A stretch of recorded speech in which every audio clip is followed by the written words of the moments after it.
Okay, well, good afternoon, everyone, and really great to be here with Carrie and Baz. And brief introduction, I've been in logistics for well over 20 years, and I'm in good company with Carrie and Baz, who both have 20 years in their respective industries or over. So Carrie's been in the retail and wholesale industry for quite a long time, an early adopter of automation in the US and has been in Australia now for a period of time, currently working with Lynn Fox. And Baz, I've known for a long time. He's traipsed through multiple consulting gigs and material handling solution providers before deciding to run his own business. So great to have you both here and really looking forward to talking about how the events of 2020 have driven a greater business case for automation and advanced our warehouse analytics. So let's kick off, shall we? Look, we know country lockdowns have affected supply and created an imbalance in empty container holdings. We've also seen businesses experiencing a really major multiplication of volumes, which may in some cases continue beyond 2020. And we know that COVID's irrevocably changed the way people think about supply chains. And this has resulted in the words like resilience and pivot becoming a new echelon for consideration. So, Kerry, what are some of the examples that have stood out to you about the way that businesses have responded swiftly to the supply chain challenges brought about by COVID? And how do you think this will change the way we do things in the future? That's a great question, Amy, and it's been a tremendous year for what's happened in that space. But I think, the things that I saw happen were pop-up distribution centers in order to cope with not only the additional volume required, but the reduction in people being able to be in a given distribution center. And in some ways, those were strategies to spread out. If one distribution center were hit with COVID, you would still have another source of distribution if that were occurring. So that was one of the real live instances that we saw. The other one is really a very much a shift to online support. Meaning, my distribution may have gone through a warehouse and then to a retail shelf, and now we were shifting directly to consumer. And I think in the ways in which those are going to change things in the future is omnichannel just has to be built in. It's just no more of, we have one distribution center that does one thing. We have another supply chain channel that does another. It's how do we build that resilience into our total supply chain, and where do those channels exist, and they must exist. So that's kind of the key change. We have to have these channels. It's not a when anymore. It's now, and we have to build that going forward. And I think the other piece in that is, where is your ready supply of capacity going to come from? If you don't have those partners today to provide labor, pop-up, property, all of those sorts of things. I think we've all written plans in our past. We all probably the most, the clearest example is when we have industrial labor issues, and we all have a plan for when that occurs. Now we need a plan that says, if our distribution channel is going to change, how do I pivot? How do I become resilient, to use your words earlier? And where does that capacity come from? So, obviously being a 3PL, that's one of the things that we've seen and have partnered with our customers on. And I think that's going to be, as you said, forever changed, those two key elements. Mm-hmm. You mentioned people, and I think that's been a really interesting side of things that have been impacted through COVID. What do you think is going to continue beyond COVID in relation to that people piece and that sort of health and safety ramification of COVID? I think that for changing in people, I think that's a tougher one to solve, but I do think that's where we're going to see, looking at where are our capacities of additional labor going to come from, what can we pivot to in terms of automation in changing the jobs. I think that, the skill set that we've always talked about of problem solving, data and analytics, it's going to be a shift in all of those areas to think about what are the skill sets that we need, how will we shift people or find, again, capacity in people, and what are the jobs that they are going to be doing. Okay. As I know, your business is about merging consulting and automation and technical solutions for customers. So give us a bit of a flavour for what's been the main differences that you've seen between organisations that had material handling system automation pre-COVID and those organisations that are predominantly manual operations. I think you're missing a third one too, Amy. It's the ones which were in the midst of either thinking about automation or implementing them, that have probably been the ones that have been hit hardest. But I'll start with the first one. So if I look at our customer base, half of them are automated and half of them aren't. We can't live off just people that look for automation and want to implement it. But we do have a number of customers who had just finished quite a large-scale automation projects, and then one of them is Sigma Healthcare, for instance, where we finished warehouse number 4 in January of 2020.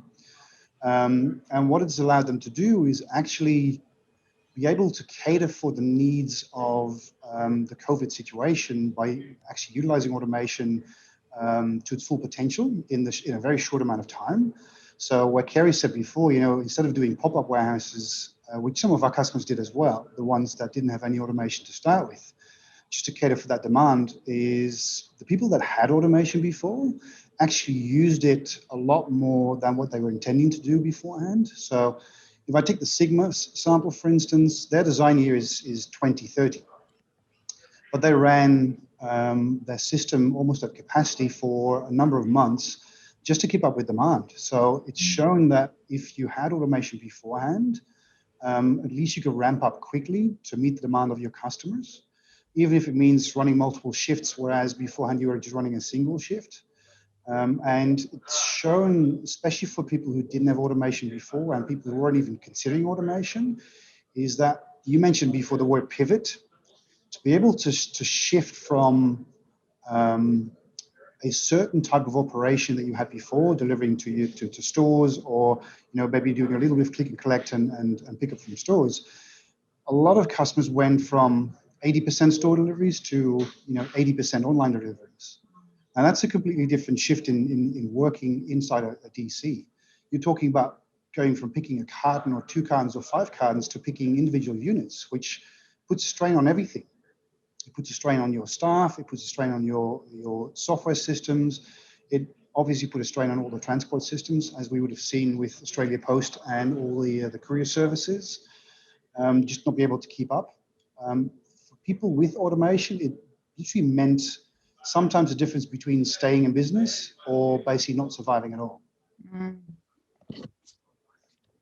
Wow, You would have seen that too, I think, from some of your systems that you put in place in the last couple of months or last 6 or 7 months. It's just the ability to actually literally just pivot your business around. I agree. It's having those projects in flight, and in some ways doing those even during COVID, which was very interesting. Again, to your point, you have that extra capacity that you built into your design year to take advantage of. And secondly, I think the learnings on, doing a project like that and changing supply chains and distribution technology and being able to do that remotely, with your partners that potentially aren't even in country. There's been so many learnings on how to be resilient and drive these projects and take advantage of those things, even under the pressure that everybody's been under in terms of not even being able to completely anticipate what was going to happen with a given supply chain. Because it really, if you think back to the beginning of the year, when COVID started, it was very much a staged event before we actually got into how are we living now in these current constraints. And we're actually building something for the long term that becomes something that is robust and resilient and reusable in the future. I mean, I think we entered into it thinking this is a short-term thing. We just have to get through the bubble. And now we've said, oh, these are going to be business benefits and things we need to learn, employ, and continue on with in the future. Mm. Yeah, well, it's really fascinating to hear you guys talk about that, and particularly Buzz, that your example around the healthcare industry, which hasn't typically had a lot of maturity in the automation space. But now it's interesting too, because in this context, when we talk about automation, we're talking about material handling solutions. But aside from robots, conveyors, and automated vehicles, what other automation elements are critical to being responsive to the future unknowns, Kerry? I think there's a plethora of opportunity. I think one of the coolest tools we employed, for example, was kind of remote vision. So we actually started, they weren't Google Glass, but similar with startup provider, where we could actually put the glasses on. It's kind of I see what you see. And actually going out and experiencing the situation when you can't fly in your IT teams, you can't have some of the engineers from your vendor support, et cetera, being able to say, I'm seeing this, I'm doing this, and I'm getting this result in a real-time fashion is a completely different way to solve problems. And we've now started to buy those headsets and are thinking about it in terms of, how can we actually solve problems with this? Why do people have to fly in and observe something? Can't we just gather data in a different way and have confirmation this way? So it's led us down a path. So I think that's going to continue is, how do we get that real-time effectiveness through these different types of tools? What goes along with that is all of the data that we can acquire. And then it's, moving problem solving into machine learning. It's things like, what can machine learning bring to us in terms of handling our data and helping us to see and solve problems, anticipate them, forecast them, and close the gap. I think the other thing that goes along with that, as we are, doing omni-channel distribution and managing multiple channels of supply chain through a given location, is there's a whole lot of reprioritization that goes on. And right now, even if we have warehouse management systems and we have sophisticated automation, we need a middle layer that helps us manage that. We need to see all the queues of work that go along with, I want to expedite this order, or I need to meet this outbound requirement. A human can't necessarily just reprioritize all those things seamlessly. And that pressure of real-time solutions and continued expectations on customer service requirements and all of those things that are shrinking and putting a lot of pressure on us to perform are going to require some new types of technology that help us prioritize and run the work in the middleware. So there's a whole bunch of really cool, whether cobots or moving product or, solving problems, getting rid of conveyors and AMRs and lots of different types of physical technology. But I think it's going to come back to a lot of, sophisticated algorithms around being able to manage data, help us reprioritize, align and mine out all of the labor and activities that goes along with that in order to improve overall the customer service that we're ultimately trying to provide. Yeah, what I'm hearing in that, Kerry, is that the systems architecture that sits behind the end-to-end piece of supply chain and how you then interface any type of automation or mechanization into that is absolutely critical to enable that ongoing data flow that I think we're all looking for in order to be able to advance the way we do things. So yeah. I think, and I'm probably Bass can attest to that, it's like probably the biggest debate that you have when you consider, an automation provider is, which system does what and how are you going to actually get the best outcome? Well, not even just that. I think it's also to do with, if you look at a typical software project in the past, or even an automation project, it'd take, 3 months or 4 months to set up a specification of what each system has to do. And then, someone goes off and does all the configuration or modification to whatever they need to do in the software side of things.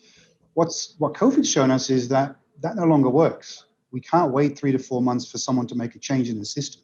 It's basically from today to maybe tomorrow, or hopefully next week, we have to be able to shift an operation around to do something else. So that pivoting thing, it becomes really, really critical to business success and operational continuity. And a lot of the current solutions out there don't provide that flexibility. It's not like you can just go in and say, today I want to do full case picking, tomorrow I want to do split case picking. And, I want to convert all of my manual pallet racking to, shelf. You just can't do it overnight. But that's what people are expecting nowadays, and we have to survive. That's one thing that's COVID's shown us, is that need for business change and operational change in a heartbeat. We just don't have the systems to support it right now. Yeah. Which I think then goes right back to the same conversation we were having, which is data. Yeah. We have to run our business through data. You can't throw people at it if you're going to, meet all the criteria, and you have to be able to run it through data. Yeah. I think that's a good segue into, I think, the discussion we wanted to have around transformation and how businesses think about resilience for the future and deliver a step change. And I think we all acknowledge that the impact of 2020 being so profound that it is going to permanently change the way businesses do things. One of the businesses I know has been doing something around data and also combining that with automation, algorithms, IT platforms, etc., is Proctor and Gamble. They recognise the value of doing this over 15 years ago. Back then they established a fully interconnected cloud-based platform driven by really advanced analytics and algorithms. And what was really cool was they built a supply chain control tower to provide that kind of visibility in real time. And what's been interesting, when you look at the issues, particularly in the US around hurricanes and cyclones and major road closures, they're able to turn on a dime. And I think you mentioned the word heartbeat. In a heartbeat, they're able to actually change the way they do things within the network. And you can only imagine through times like COVID, again, they've been able to be quite responsive in those kind of circumstances. And, I think we're going to see a lot more of that type of approach being considered by other organisations, and probably fast-tracked given their recent experiences. So, Baz, what's your experience with how businesses typically capture and manage data? And I know how important this is to you, given what you do. Why is there a need for businesses to dramatically change how they think about data and leverage it to be more responsive? We could go on about data and how to use data for hours. It's a completely separate discussion, but it never ceases to amaze me how little people use the data that they have available to them. And we're a classic example ourselves. We should worry about cash flows and things and reporting of how we do things. But if I look at a lot of our customers, how we come in and look at an operation from a data point of view versus what they use to manage and run their operation on a daily basis is completely different. And we use our data skills and data tools to come up with process improvements or solution improvements or automation concepts or changes to a layout or changes to an operation in general. And all we just do is look at the simple things. We look at a simple baseline scenario. What do you do today?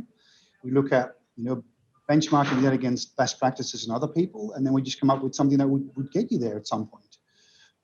But it's simple things like just talk to people about a Pareto curve or an order profile. Most people look at you going, well, what's an order profile?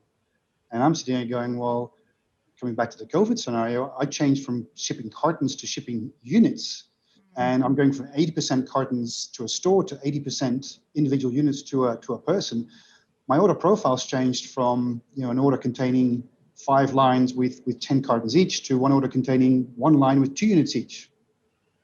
That's a complete different change in the way I need to pick, replenish, store, dispatch, pack. It has an impact on everything. And a lot of businesses, probably 90% of the businesses we walk into, have no idea of how to use the data they have. Mm-hmm. Everyone has data, and everyone has data coming out of their ears. If you don't know what a data lake is, or you don't know what machine learning is, or you don't know what AI is, or an algorithm, you're not supposed to be in this world, to be honest. Data is key to everything. Data runs the world, and as we know, we've seen it, and I think the amount of data in the world duplicates from a quantity point of view every year. But data is the backbone to everything. gets experts involved, and it doesn't have to be us. It can be, Kerry will notice as much as anyone else. They have their own internal data team to analyze all the operations, but data forms the key to everything you do. You need to be able to shift and change your daily operation by just running a report. Look at what's different from yesterday. Look at what's different from the day before. Look at what's different from last year. Start running analysis on just trends. If you take the example from before, hurricanes and weather patterns, they're occurring. It's not like Black Friday comes here every year. It's not different from last year. It just might be a different volume this year. But Black Friday is coming. Use last year's Black Friday to start working towards what you need to do for this year's Black Friday. Mm-hmm. Data, typically in that sense, is probably the most underrated tool that people have. Yeah, it's interesting you say that, because the other thing that's evolving is the whole concept of data science, which we know is the consolidation of all the things we've just talked about, being software, AI, machine learning, all those digital tools, with the intent of being able to automate that data capture and management to make it easier. Because to your point, Baz, there is a lot of information out there, but everyone's wanting to become more predictive and prescriptive about their insights so that they can make quicker decisions. And actually, I was interested to say that the Harvard Business Review stated in 2012 that the sexiest job of the 21st century was to be a data scientist. Well, a lot of us haven't heard this term until probably a bit more later than that. But, I know for a fact that actually the Australian government's also used data science to model and predict outcomes related to COVID-19, which has really helped them be able to do a lot quicker decision-making and take action, which, as we know, could, really be, within hours. So, Kerry, how do you foresee capability in data science being developed and encouraged in Australia, particularly given what Baz has just said? We've all got it. How do we use data science to harness that? I don't think all data scientists are going to come with a degree that says data scientist. If we're going to wait for that, we're never going to have enough. So the demand for data analytics and data science is just, it's probably doubling faster than the data itself, as you called out, Baz. So I think in some ways you have to fill the pipeline, and you have to potentially raise them yourselves and be looking for the qualities. And it's one of the things that we do in our graduate program at Lynn Fox as well, is really looking for those key qualities that, being really curious and really into technology, and, be looking for the skill sets that will match up to the problems and the insights that we want to be studying. So so I think you're going to have to spend that effort in filling the pipeline by raising some of them yourselves, because they're not just going to come out of school ready to go. So it'll be, people that have some of that skill set in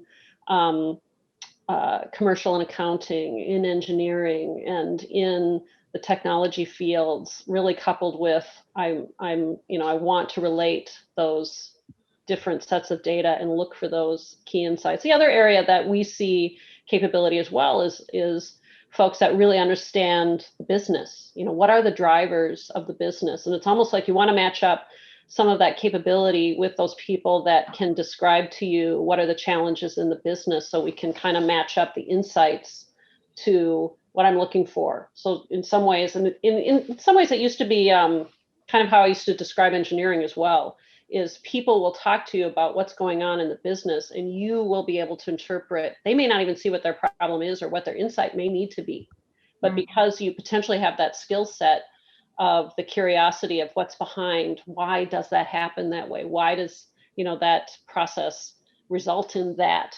Then leads you down these paths of being able to create those insights. And yep, a really great example for us was, as we were transitioning to work from home, I think there's always a question of, are people getting online? Are they getting, are we actually, does our system robust and capable in giving people the tools that they need working from home?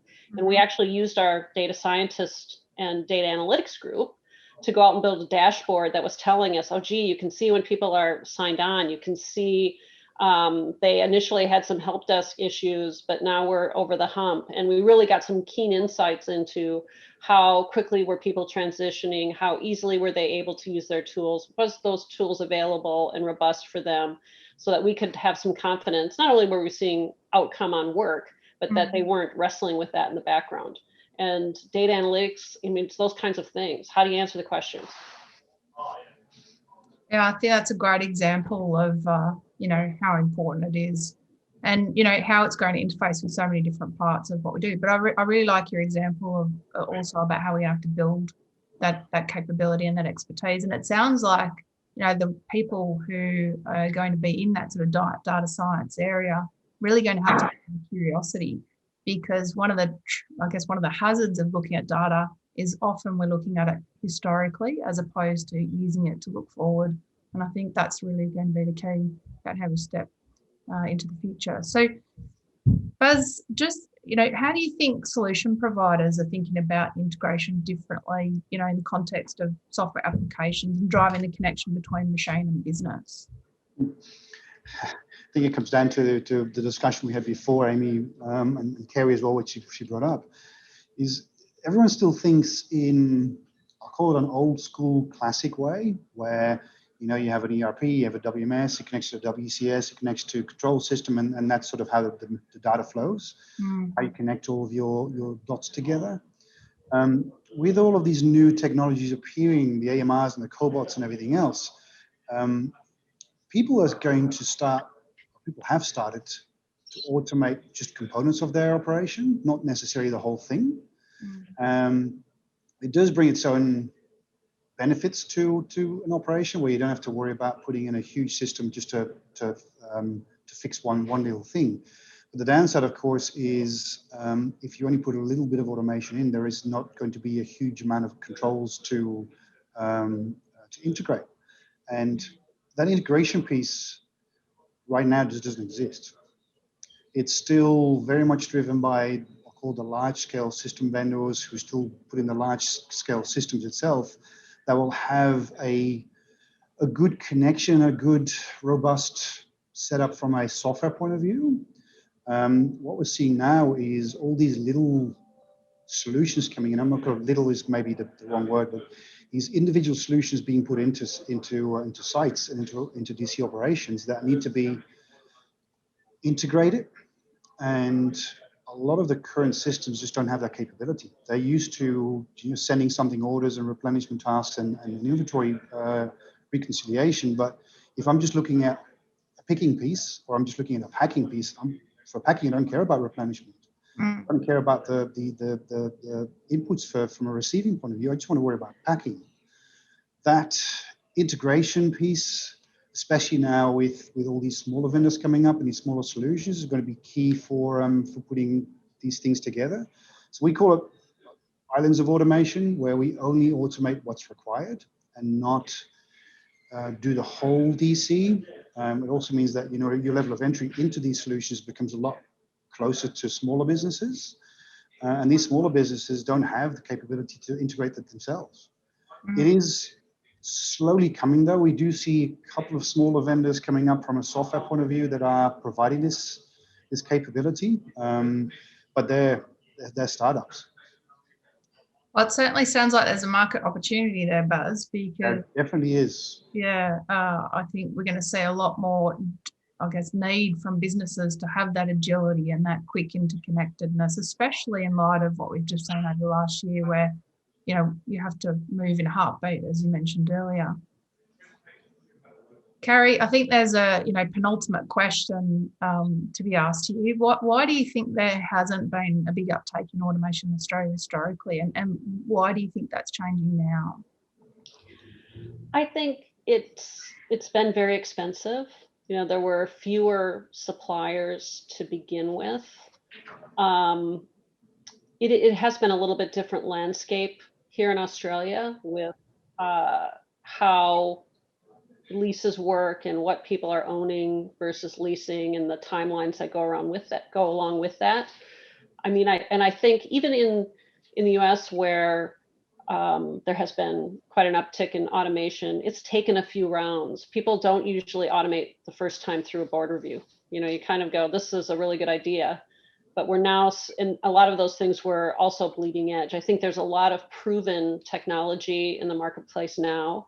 I think there is a sense of potentially we're behind and everybody's automating. I better find out what I should be automating. So a lot more people are asking the questions. And we're starting to see different motivations as well. It's not just about the cost control. It is about improving the service to end customer. It is about changing the timelines in terms of how I'm going to be able to do that. It is about resilience. It is about capacity planning. So I think the dynamics themselves in the way that we've been evaluating the solutions have dramatically changed. It used to be, I think, one track cost. How do I lower the cost of my operation? And now it's much more focused on how do I improve the longevity, the flexibility, the service, the resilience, all of those things that we talked about earlier. The only way to do that is through, to a certain degree, is looking at automation as a possibility. I think, of course, just to add to that, Kerry, itself, it's because we have a shift in types of solutions available now. We don't have to do, most things are driven by a business case. Can I get a payback in 3 years, and what's my benefit going to be? But if you have to put down $15 million for a solution to get a 3-year payback, then there aren't a lot of businesses who actually have that capital available or that appetite to spend the money. If you look now at the types of solutions that have come to market in probably the last 2 to 3 years, we're not talking $50 million anymore. And when we're automating what we need to automate, not the whole DC. We're only looking at a smaller piece of the pie where the business case is in the picking area. Let's automate the picking area. And we're talking about spending $1 million or $2 million, not $50 million. So that business case all of a sudden becomes a year, 2 years. Yeah, I agree with you. And I think, the modularization of automation, the islands of automation that you brought up earlier, and that's one of the key tricks is when you do go at a business case like this, is to make sure that each of those elements is paying for itself. It may be easy to say to automate a component of the whole distribution center, but if you were to stand it on its own and say, does that process actually pay for itself? You may find that it doesn't. And then you have to come back to that question of, do I automate it or do I not? And do I save that money? So I think that's a key focus, is that you should be thinking about it in a modularized fashion, so that you are moving forward with the piece that makes the most sense. It also gives you flexibility in the future. Once you cast that die and you've done it all, potentially, that may also remove some of your flexibility. So that's a lens to put over it. But yeah, and I think the players, key one, AMRs, there were 1 or 2 AMR players 4 or 5 years ago, when Amazon bought the one that was in the market. Now we've tens of them. There are many suppliers of AMRs. So the hardware itself potentially isn't even the key focus anymore. Is that a good business partner? Do they have robust maintenance and support solutions? And, it's all about the application side, much more so. Yeah, so, if I look at our last tender we sent out, it's, I think it's 5 AMR suppliers and one of the big vendors. Yeah. Instead of, in the past, it will be 5 big vendors and that's it. Yeah. Maybe an AMR supplier as an alternative, just because it's new and everyone wants to understand what it can do. Right now, it's the opposite. Yeah, exactly. But it sounds like with the new entrants to the market, more flexible and scalable solutions being available, lower cost. I'm also aware there's different financial models out there now than there used to be, so you don't actually have to expend capex if you've got a really good property solution. I think the other thing too that I've seen is that customer loyalty is shifting. There's this real desire for just in time. People really want things now, especially at the moment when they're sitting at home waiting for something. So, I think there will be definitely a transition to whoever can make things easier, quicker, more cost effectively, turn it around quickly. Then, they're probably going to be the front runners. And it sounds like automation and mechanization's got a role to play there for sure. It seems like that the road to end-to-end connectedness, if we can call it that, starts really with strategic partnerships. We've talked a lot about that in the context of software, automation solutions, data, and innovation we know is a key focus for many businesses looking to establish a different competitive advantage. We've seen businesses like Australia Post, Woolworths, Diageo, who've teamed up with tech startups to fast track that innovation. And in fact, Carrie, you mentioned that earlier as well.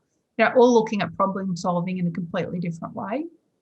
And then we've also seen businesses like Coles, Amazon, Decathlon partner with some of those material handling automation providers that you've mentioned that are new to Australian shores to establish new solutions for handling goods. So, Carrie, just to help some of the people who will be on the call, what are the best ways we have in Australia to identify who those potential partners might be? I think there's a plethora of case studies. So all the names that you just named in terms of businesses are going to have examples and case studies on YouTube where you can pretty quickly, easily glean, what is Kohl's doing? What is Woolies doing? What are all those customers doing? And seeing what the technology is. All of the providers, the vendors in Australia will have case studies. To Bass's point earlier, in terms of, are we trying to do less than case each pick? Are we trying to do full pallet? I think you have to do a little homework to get an understanding of what does some of this technology do? So I think, that's kind of the first point is you have to do the homework and just sort of arm yourself. I think, partnering and going to events like CMAT and others where you can see, again, those who have lived through the change and employed some of those projects.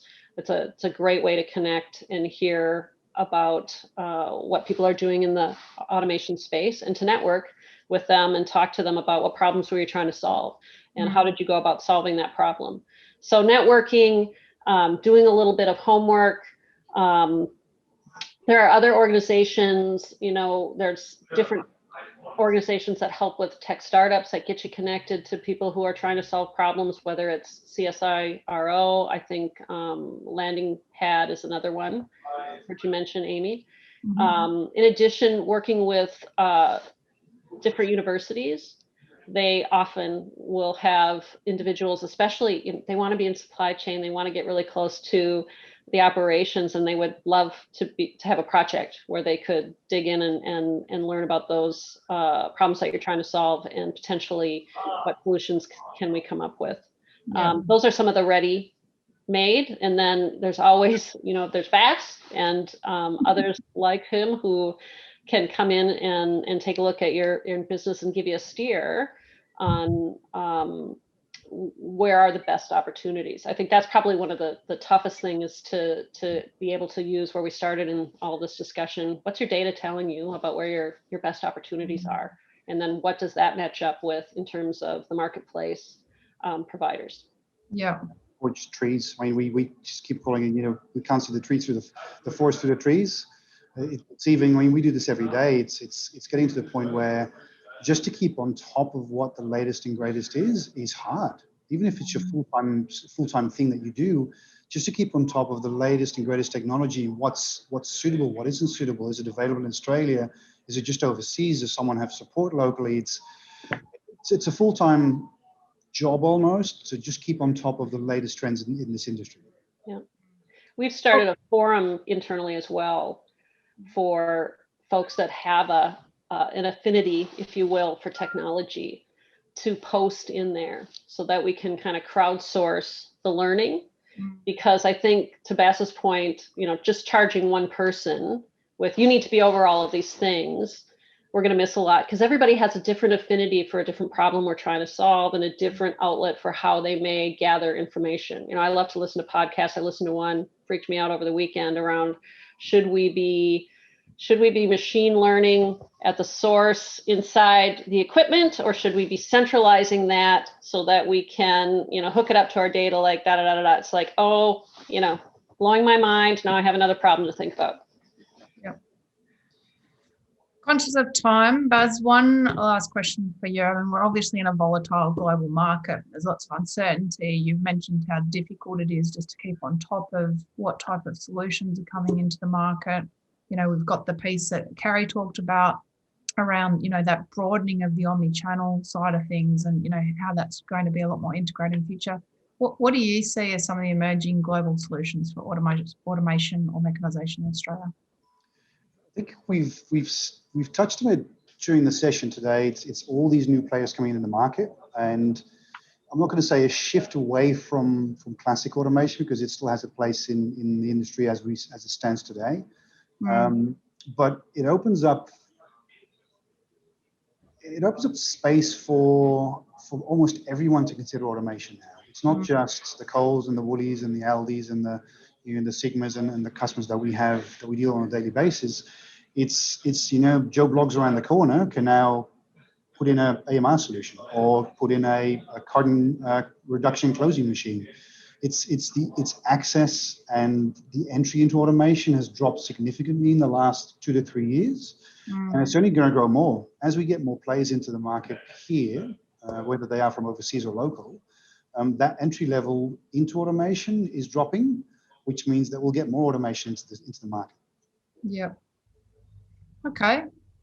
Look, we've talked today about a lot of the elements that are redefining the business case for automation, analytics, and logistics. And it seems that in order to develop a resilient supply chain, and I think Kerry used the words robust and reusable in conjunction with that, which I think makes really good sense. It's essential that businesses focus on the building blocks that will help them future-proof their businesses and indeed take advantage of the future changes or events that might occur.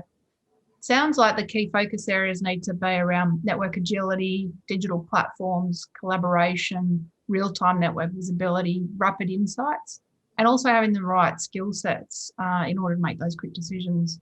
So I think, we probably all agree, we're all looking forward to seeing how businesses respond in the wake of COVID, but also to help us take that step change, which we see some of our colleagues have done already in other countries.